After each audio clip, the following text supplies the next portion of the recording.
नमस्कार दोस्तों, आज बात करने वाले हैं आदिवासी अस्मिता के रक्षक और भारतीय स्वतंत्रता संग्राम के नायक आदिवासी नेता बिरसा मुंडा जी, जिन्हें भगवान के रूप में याद किया जाता है।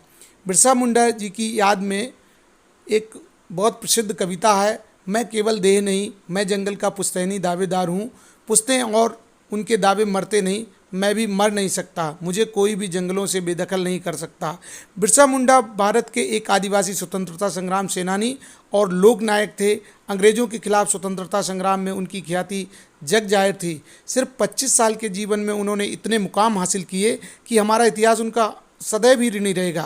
बिरसा मुंडा जी का जन्म हुआ था 15 नवंबर 1875 ईस्वी को, जो वर्तमान झारखंड राज्य के रांची जिले के उलीहाती गांव में है। उनकी माता का नाम करमी हातू और पिता का नाम सुगना मुंडा था। उस समय भारत में अंग्रेजी शासन था। आदिवासियों को अपने इलाकों में किसी भी प्रकार का दखल मंजूर नहीं था।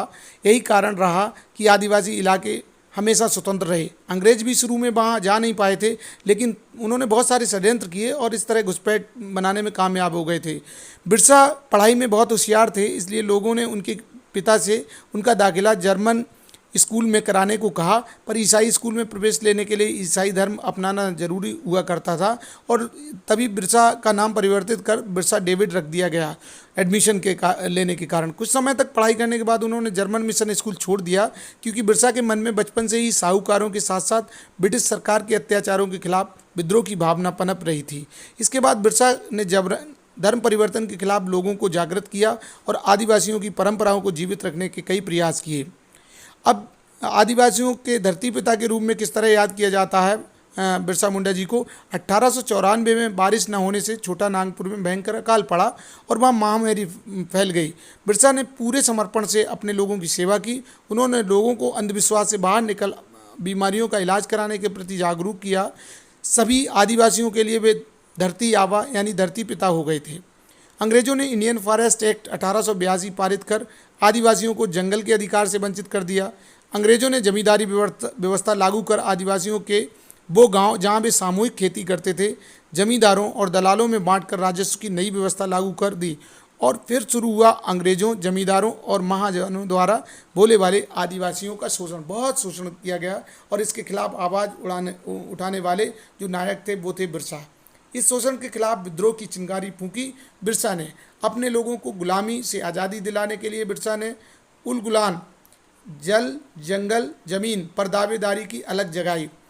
और इसके बाद 1895 में बिरसा ने अंग्रेजों की लागू की गई जमींदारी प्रथा और राजस्व व्यवस्था के खिलाफ लड़ाई के साथ साथ जंगल जमीन की लड़ाई छेड़ी। यह सिर्फ कोई बगावत नहीं थी, बल्कि यह तो आदिवासी स्वाभिमान, स्वतंत्रता और संस्कृति को बचाने का संग्राम था। बिरसा ने अबुआ दिसुम अबुआ राज यानी हमारा देश हमारा राज का नारा दिया। देखते ही देखते सभी आदिवासी जंगल पर दावेदारी के लिए इकट्ठे हो गए। अंग्रेजी सरकार के पांव उखड़ने लगे और भ्रष्ट जमींदार व पूंजीवादी बिरसा के नाम से कांपने लगे। एक भय व्याप्त हो गया उन लोगों के जो वास्तव में शोषण करते थे। अंग्रेजी सरकार ने बिरसा के उल गुलान को दबाने की हर संभव कोशिश की, लेकिन आदिवासियों के गुरिल्ला युद्ध के आगे उन्हें असफलता ही मिली। 1897 से 1900 के बीच आदिवासियों और अंग्रेजों के बीच कई लड़ाइयाँ हुई, पर हर बार अंग्रेजी सरकार हारी, मुँह की खाई। जिस बिरसा को अंग्रेजों की तोप और बंदूकों की ताकत नहीं पकड़ पाई, उसके बंदी बनने का कारण अपने ही लोगों का धोखा बनी। जब अंग्रेजी सरकार ने बिरसा को पकड़वाने के लिए 500 रुपये की धनराशि के इनाम की घोषणा की, तो किसी अपने व्यक्ति ने बिरसा के ठिकाने का पता अंग्रेजों तक पहुंचाया। जनवरी 1900 में उलीहातू के नज़दीक डोमबाड़ी पहाड़ी पर बिरसा अपनी जनसभा को संबोधित कर रहे थे। तभी अंग्रेज सिपाहियों ने चारों तरफ से घेर लिया। अंग्रेजों और आदिवासियों के बीच लड़ाई हुई। औरतें और बच्चे समेत बहुत सारे लोग मारे गए। एक युद्ध हुआ जिसमें मारे गए। अंत में बिरसा भी 3 फरवरी 1900 को चक्रधरपुर में गिरफ्तार कर लिए गए और 9 जून 1900 को बिरसा ने रांची के कारागार में आखिरी सांस ली। इस तरह से अंत हुआ हमारे अमर शहीद और भगवान की तरह पूजे जाने वाले बिरसा जी।